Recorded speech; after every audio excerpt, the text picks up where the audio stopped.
kizuri kwa jamii zetu, tuweze kujenga kwa wale walengwa tuliolenga. Tunawalenga wanawake, tunawalenga vijana, tunawalenga watoto wenye mahitaji maalum, tunawalenga viongozi wa shehia, tuweze kuwa na mashirikiano ili tuweze kulenga kitu kimoja kwa ajili ya haki na amani. Hivyo wanahabari ambao mko hapa na viongozi kutoka katika maendeleo ya jamii Katoliki, tushirikiane wote kwa ajili ya kusaidia jamii yetu ambayo inahitaji uelewa, inahitaji elimu katika haki, katika kujitambua na katika kupigana na udhalilishaji ambao unawapata wengi bila kupata uelewa na elimu juu ya hicho kitu. Tumelenga kila mwananchi, kila mwanajamii hapate haki yake. Vile vile mradi wetu umelenga kuboresha upatikanaji wa elimu jumuishi kwa wasichana na watoto wenye ulemavu kwa kuwasaidia vijana na watoto wenye ulemavu kwa kuwapatia vifaa vya kujifunzia shuleni na kuwajengea uwezo wa elimu kupitia mafunzo maalum ya kitaaluma. Tutawapatia mafunzo walimu huko shuleni katika shule zetu hizo 5, tukiwa tunalenga kwamba watoto wenye uhitaji maalum waweze kupata haki zao. Tulifanya need assessment kama ambavyo mratibu amezungumza, kuangalia katika wilaya yetu ya Kaskazini B. Tulichagua wilaya ya Kaskazini B, haina maana kwamba wilaya nyingine hazina shida, lakini kawaida ya kuanza unakuwa unaanza mdogo mdogo. Inawezekana pengine baadaye mradi ukatanuka zaidi ukaenda katika wilaya nyingine, lakini tuliangalia kuna shida gani Kaskazini B katika maeneo takriban 4. Swala zima la uelewa haki za binadamu na haki za kisheria, lakini vile tuliangalia swala zima la ukatili au udhalilishaji. Unajua kama swala la udhalilishaji Zanzibar ni swala ambalo limekuwa kama ni gumzo kubwa kwa Zanzibar, sio tu kwa wilaya Kaskazini B, lakini kwa Zanzibar kwa ujumla. Kwa tukaangalia extent ya vitendo vya udhalilishaji wilaya Kaskazini B ikoje, lakini vile vile tukaangalia swala jingine la inclusion ya vijana na wanawake katika uongozi. Vijana na wanawake katika vyombo vya maamuzi wanashirikishwa kwa namna gani? Na swala jingine tukaangalia inclusion ya watoto wenye ulemavu, lakini pia hatukuangalia watoto wenye ulemavu peke yake, tuliangalia na watoto ambao wana mazingira magumu wanajisomea vipi. Kwa tuliangalia maeneo 4. Kuna uhitaji gani katika maeneo hayo 4? Udhalilishaji, haki za binadamu na kisheria, niliswali na swala moja la uwezeshaji wa wanawake kiuchumi, pamoja na hilo swala la inclusion kwa watoto wenye ulemavu na ambao wana mazingira magumu.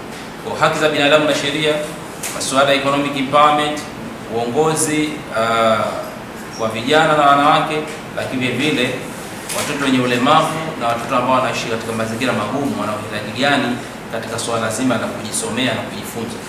Kwa hiyo tukagundua mambo mengi, lakini shida kubwa tuliona kwamba uelewa ni mdogo sana. Kwa kipindi kile tulielewa kwamba uelewa ni mdogo sana masuala ya haki na sheria, lakini vile tukaona kwamba wilaya Kaskazini B ni wilaya ambayo inaongoza sana kwa vitendo vya udhalilishaji, na shida kubwa iliyopo ni kwamba vitendo vinatokezea ila uripotiji wa kesi ni mdogo sana, wanaoripoti ni kidogo. Kwa hiyo unaweza ukasema kwamba uelewa upo, lakini taking into action katika ule uelewa ni mdogo. Watu kuchukua hatua kuripoti kesi zao, kutoa ushahidi, kufanya ufuatiliaji wa matukio ya udhalilishaji ikawa ni mdogo. Lakini jingine tukaona kwamba wilaya Kaskazini B ni wilaya ambayo ipo karibu na sehemu za bahari, kuna utalii mwingi, ila wanawake kujiengage katika shughuli za uzalishaji pia ni mdogo.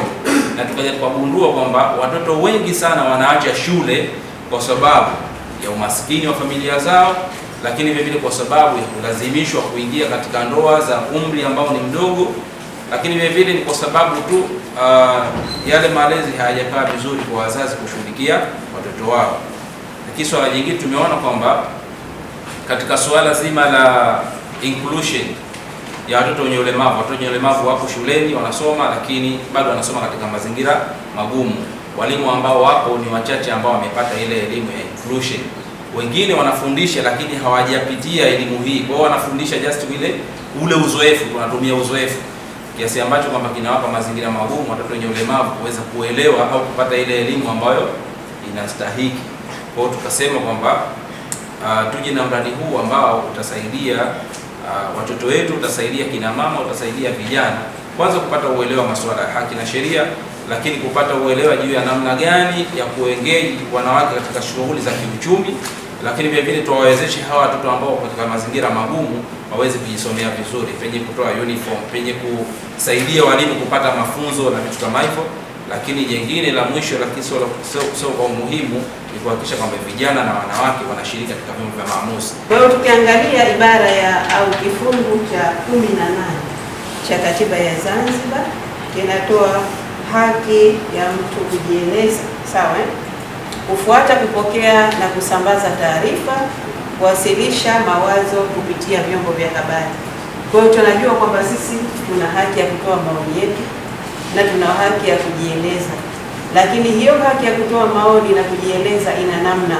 Sio tu kwamba mtu unajieleza utakavyo au unatoa maoni unayohisi wewe ndio yako kichwani kwako. Je, umezingatia hizo sheria za nchi? Huo usambazaji wako wa taarifa, unataka hii taarifa imfikie nani? Na kwa malengo yepi? Kwa sababu huwezi kutoa taarifa yoyote bila ya wewe mwenyewe kujua taarifa hii na malengo gani kwa jamii. Au tunatoa taarifa bila malengo yoyote? Hapana, lazima tujue malengo ya taarifa hii. Na kama utakuwa unarusha taarifa bila kujua lengo lako lilokupeleka pale, wakati mwingi unaweza ukasababishia hatari hata hichi chombo chako ambacho wewe kinakudhamini. Sawa? Yeah.